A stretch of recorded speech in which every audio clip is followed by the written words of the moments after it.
जो लोग भारतीय इतिहास को ऑप्ट करते हैं यूपीएससी में, तो यूपीएससी में भारतीय इतिहास के अंतर्गत खास करके प्राचीन भारत के इतिहास में किन चैप्टर्स का हमें अध्ययन करना चाहिए, और उन चैप्टर्स में हमें खास कर अंदर जा करके किन चीज़ों का हमें विस्तार से अध्ययन करना चाहिए। तो पहले हम आप देखें कि सिंधु घाटी की सभ्यता, सिंधु घाटी की सभ्यता में जो खास करके बहुत ज़्यादा पढ़ने वाली चीज़ें हैं, एक तो आप देखें कि जो पुरातात्विक खोज हुई और उस खोज से जो स्थल निकले हैं, उन स्थल के बारे में हमें ज़्यादा से ज़्यादा पढ़ना।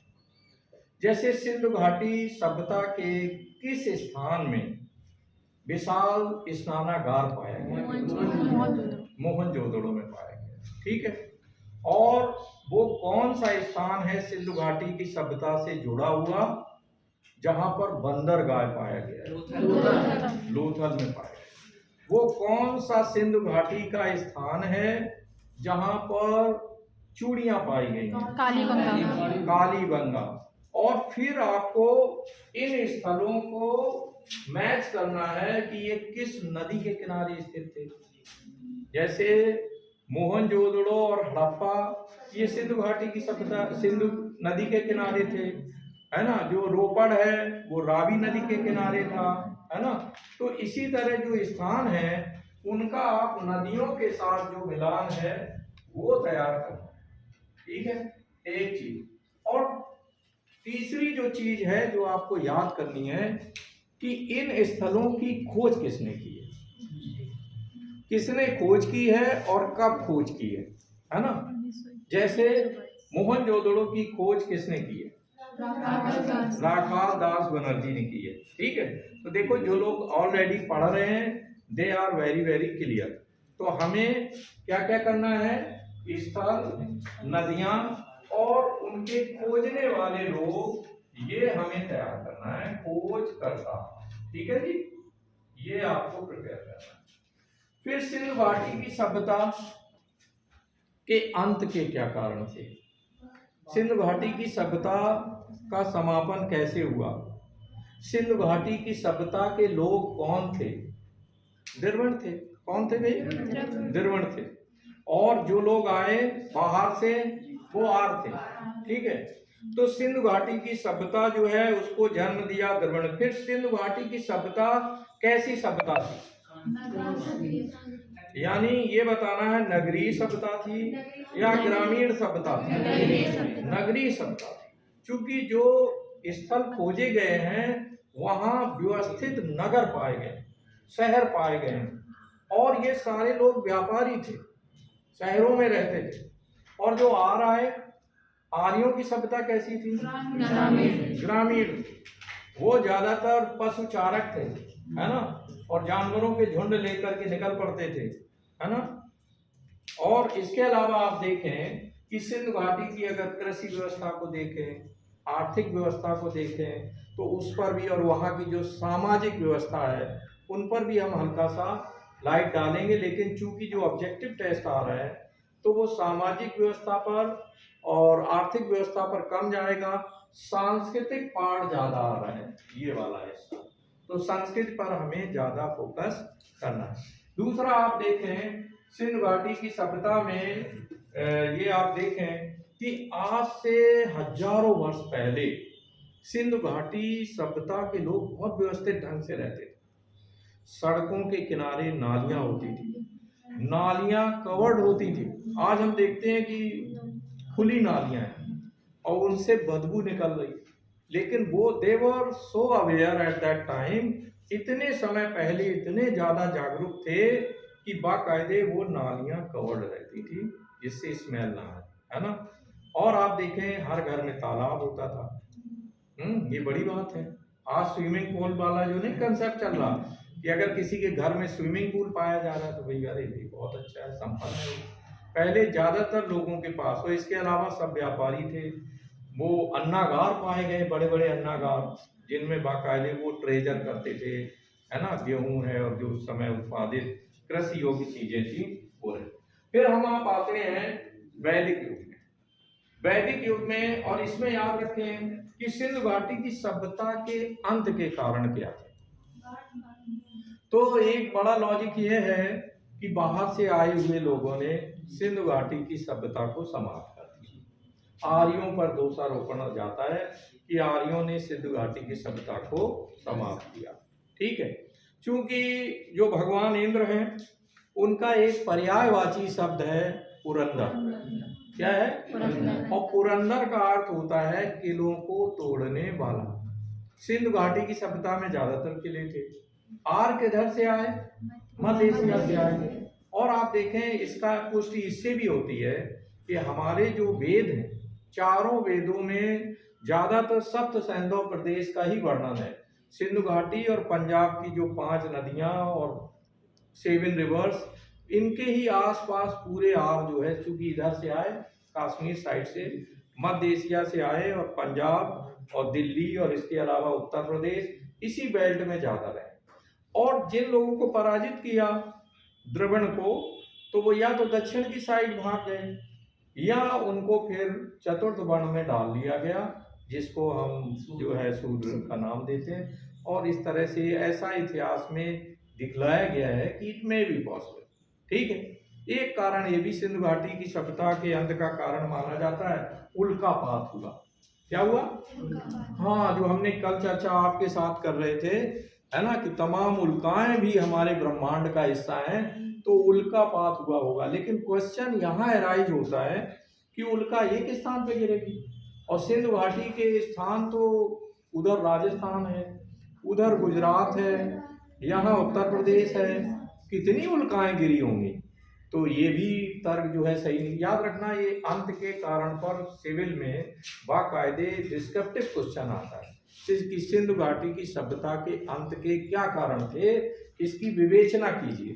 ठीक है, फिर एक कारण ये बताया जाता है कि नदियों में बाढ़ आई होगी, तो बाढ़ में सारे द्रविड़ लोग जो सिंधु घाटी की सभ्यता के निवासी थे वो डूब गए होंगे, और इस तरह सिंधु घाटी की सभ्यता समाप्त हुई।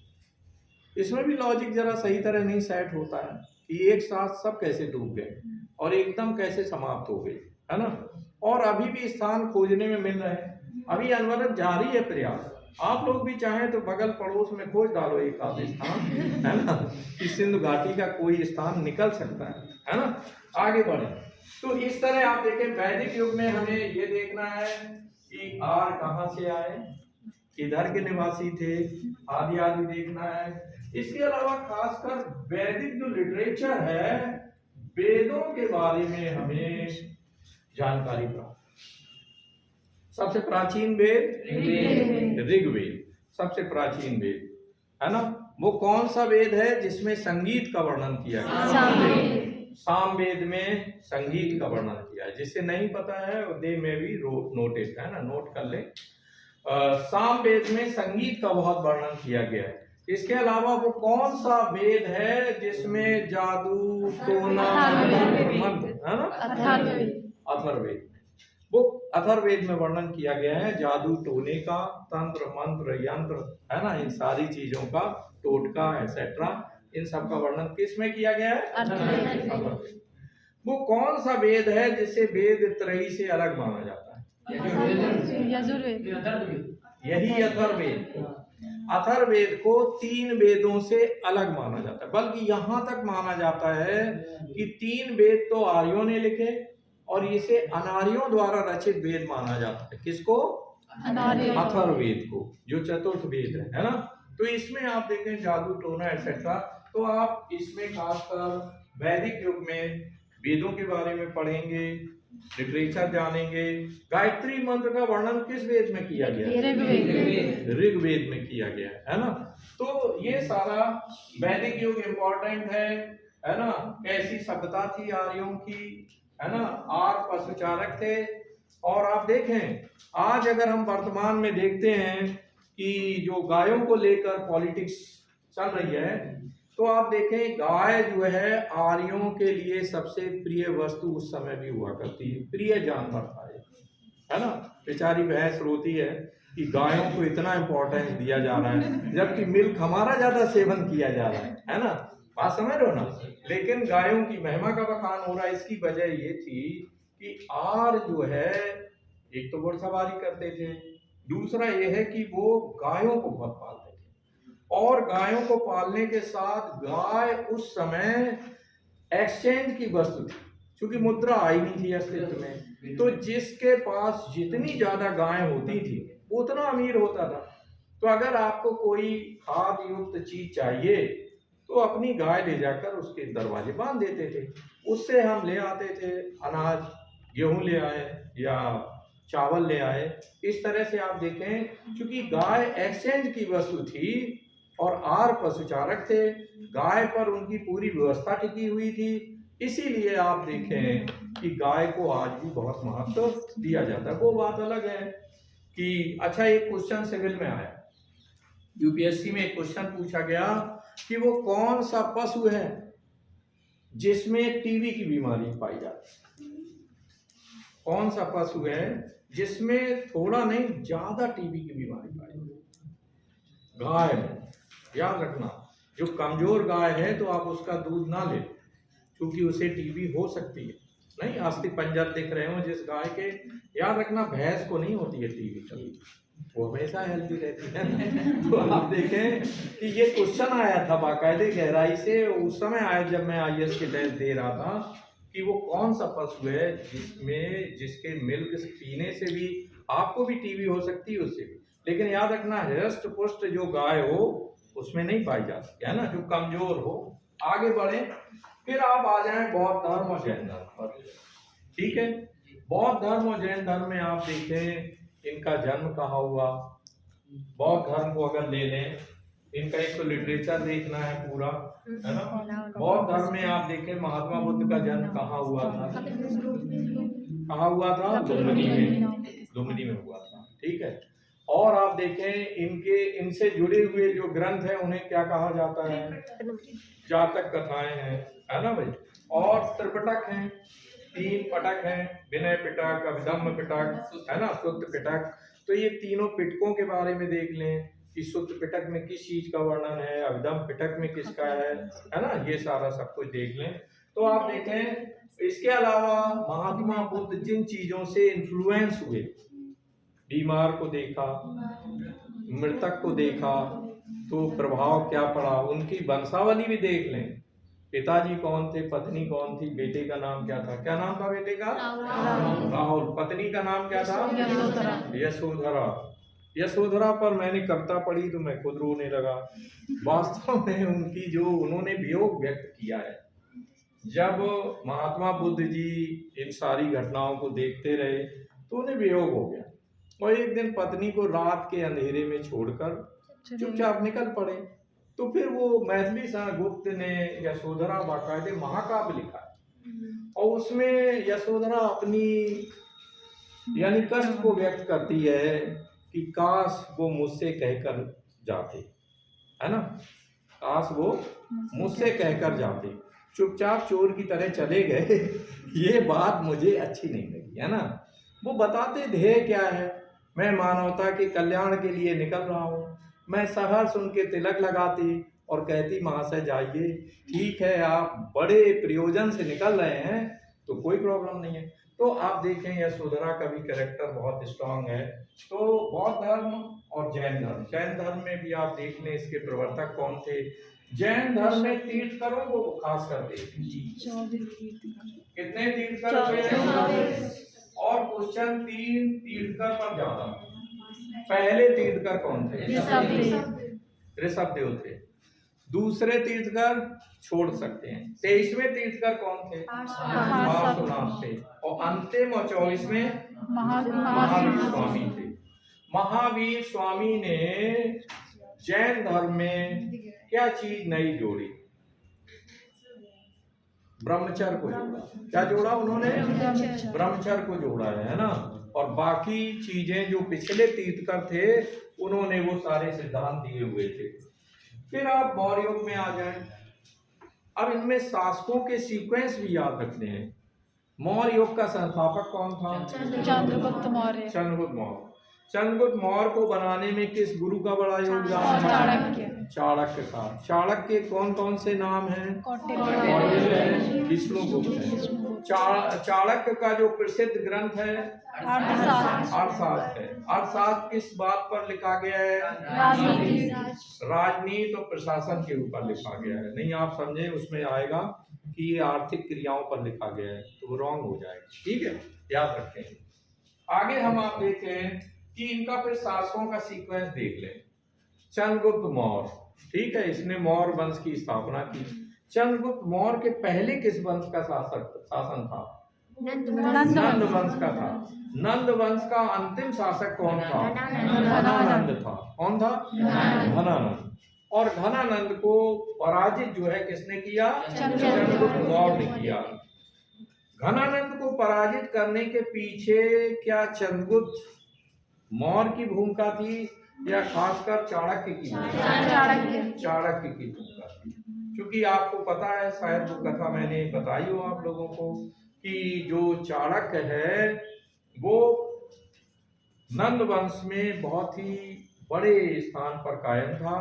और एक बार जो है चाणक्य जो है, उस समय लोग सिर घुटाए रहते थे, तो चंद्रगुप्त मौर्य देखने में सांवले थे, ज्यादा सांवले थे और ऊपर से हेल्दी भी थे, तो सिर भी बड़ा रहा होगा और वो घुटा हुआ था सिर पूरा, है ना। तो अचानक इनका प्रवेश हुआ दरबार में। किसका? चाणक्य का प्रवेश हुआ। तो नहाकर आए होंगे, तेल भी लगाया होगा, सिर भी चमक रहा होगा। तो एक्चुअली घनानंद को हंसी आ गई। घनानंद हंसे, फिर ज्यादा हंसे और हंसे। दरबारियों को भी मिला, भाई पूरा सह मिल गई, तो दरबारी भी हंसने लगे, फिर ठहाका लगने लगे। तो इससे चंद्रगुप्त चाणक्य ने अपने आप को बहुत ज्यादा अपमानित महसूस किया, है ना। और इसके बाद कुछ वार्तालाप इस तरह का हुआ कि जिससे वो नाराज। फिर उन्होंने वहीं पर अपनी चोटी में गांठ बांध दी। क्या किया? शिखा में गांठ बांधी। क्यों बांधी जाती है गांठ? क्यों भाई? टाई में गांठ क्यों बांधी जाती है ना? ये प्रतिज्ञा का प्रतीक होता है। तो कहा अब ये जो शिखा में मैंने गांठ बांध ली है, ये तब खुलेगी जब मैं घनानंद को समाप्त करूं, पराजित करूं। ठीक है फिर तो फिलहाल उस अभियान में चल निकले, खोज पर निकले और आखिरकार उन्हें एक युवा मिला, वो थे चंद्रगुप्त मौर्य। ढूंढते रहे बहुत सारा, कोई अच्छा व्यक्ति मिले जो खास करके महत्वाकांक्षी हो, वीर भी हो। तो चंद्रगुप्त मौर्य जाहिर है, एक धतूरे का जो ये पौधा था, इसको इसमें मट्ठा डाल रहे थे इसकी जड़ में। तो पूछा बालक क्या कर रहे हो? कहा इसकी जड़ में मट्ठा डाल रहा हूँ। कहले क्यों? कहले बार बार निकल आता है, तो मैं चाहता हूँ समूल इसको नष्ट कर दूँ। तो इन्हें लगा कि यार अब ये सुपात्र मिल गया, ऐसे ही मैं भी चाहता हूँ घनानंद का पूरा वंश समाप्त कर दिया जाए। ठीक है, तो उनको लेकर फिर शस्त्र विद्या, शास्त्र विद्या, दोनों तरह की विद्याओं से निपुण किया। और बाद में आप देखें कि जो चाणक्य हैं, चाणक्य के प्रोत्साहन पर वो बाद में प्रधानमंत्री भी बने, है ना, और उनके गुरु भी थे। उनकी सलाह पर बाकायदे चंद्रगुप्त मौर्य ने घनानंद को पराजित कर दिया। बल्कि ये भी कहेंगे कि रात के अंधेरे में किले में घुसकर और बाकायदे एक दूसरा छद्म युद्ध जो होता है उसके जरिए पराजित किया। आमने सामने का युद्ध नहीं हुआ। ठीक है भाई, और इसमें भी रणनीति रही होगी, है ना, गुरिल्ला युद्ध, छापामार युद्ध, इसमें चाणक्य का ब्रेन काम कर रहा होगा, है ना। आगे हम आप देखें जो मौर्य युग में है, इसमें मौर्य प्रशासन हमें खासकर देखना है और सीक्वेंस पूरा देख लें। चंद्रगुप्त मौर्य के पुत्र का नाम क्या था? बिंदुसार था। चंद्रगुप्त मौर्य किस धर्म को मानने वाले थे? जैन धर्म को मानने वाले थे। और ये जो था बिंदुसार किस धर्म को मानता था? बिंदुसार जो है आजीवक संप्रदाय को मानता था। किसको मानता था? आजीवक संप्रदाय को मानने वाला था। ठीक है भाई। इसके अलावा आप देखें कि फिर अशोक आते हैं तीसरे नंबर पर। सम्राट अशोक है ना। तो अशोक जो है वो किस धर्म को मानते थे? वो बौद्ध धर्म को मानते थे, है ना। तो ये सारी चीजें। और कलिंग का युद्ध कब हुआ था? 261 ईसा पूर्व में हुआ था। कहाँ हुआ था? कलिंग है कहाँ? उड़ीसा में है। तो कुल मिलाकर के मौर्य प्रशासन और मौर्य युग इसको देखना है। फिर गुप्त साम्राज्य में आ जाए। गुप्त वंश का संस्थापक कौन था? श्री गुप्त था। और गुप्त वंश का सबसे प्रतापी शासक कौन था? समुद्रगुप्त था, है ना। स्कंदगुप्त के बारे में भी देख लें। लेकिन समुद्रगुप्त को भारत का नेपोलियन कहा जाता है, तो समुद्रगुप्त को देख लें। और इस वंश का सबसे ज्यादा जो प्रतापी शासक था गुप्त वंश का, वो चंद्रगुप्त विक्रमादित्य। कौन था भाई? चंद्रगुप्त। हाँ, चंद्रगुप्त विक्रमादित्य के शासन काल के पीरियड को, बल्कि प्राचीन भारतीय इतिहास का जो मेन युग है, ये गुप्त साम्राज्य वाला युग, इस युग को स्वर्णकाल कहा जाता है। क्या कहा जाता है? हाँ, कि this was the golden period of ancient history. Ancient history का ये सबसे ज्यादा गोल्डन पीरियड था। तो गोल्डन पीरियड किस आधार पे कहा जाता है? यानी साहित्य, विज्ञान, कला, हर क्षेत्र में बहुत तरक्की हुई उस समय, है ना। आप देख रहे हैं इलाहाबाद में एक पिलर बना हुआ, वो कभी जंग नहीं खा रहा है ना। तो उस समय उसमें आखिरकार उस धातु में क्या पोता गया होगा कि अभी भी जंग नहीं खा रहा है। और आज हम अगर लोहे की कोई चीज खड़ी कर दें तो वो जंग खा जाती है ना। तो इस तरह से आप देखें कि बाकायदे जो है ये जो गुप्त साम्राज्य है, चंद्रगुप्त विक्रमादित्य, इसके अलावा साहित्यकारों के बारे में देख लें। कालिदास किसके दरबार में रहते थे? धन्वंतरी किनके दरबार में रहता था? वैद्य था, बहुत ही प्रसिद्ध वैद्य था। जड़ी बूटियां उससे बोलती थी, है ना।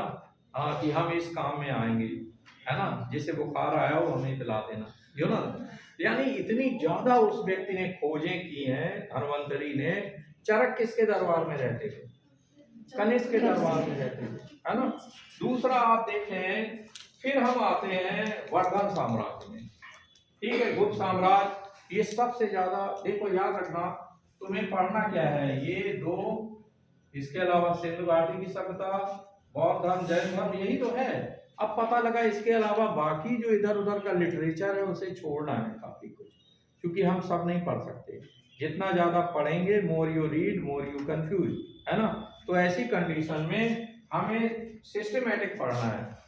सिविल सर्विसेज में जितना ये जरूरी है क्या पढ़ा जाए, उससे ज्यादा ये जरूरी है क्या छोड़ा जाए, है ना। तो अगर आप उलझ जाएंगे तो बस उलझ जाएंगे, फिर आप सिविल में सिलेक्शन नहीं हो पाएगा। सिलेक्टेड पढ़ना। नेक्स्ट आप देखें, वर्धन साम्राज्य में हर्षवर्धन बहुत ही प्रतापी शासक है, बहुत ही उदार, बहुत ही दानी था। और यहाँ तक कि जो एक वर्ष में जो मेला होता था, उस मेले में वो अपने सारे जो है वस्त्र तक जो है दान कर देता, है ना। तो बहुत ही वो है। और कहाँ का शासक था ये? पड़ोस के ही कन्नौज में का शासक था। और इसको किसने पराजित किया था?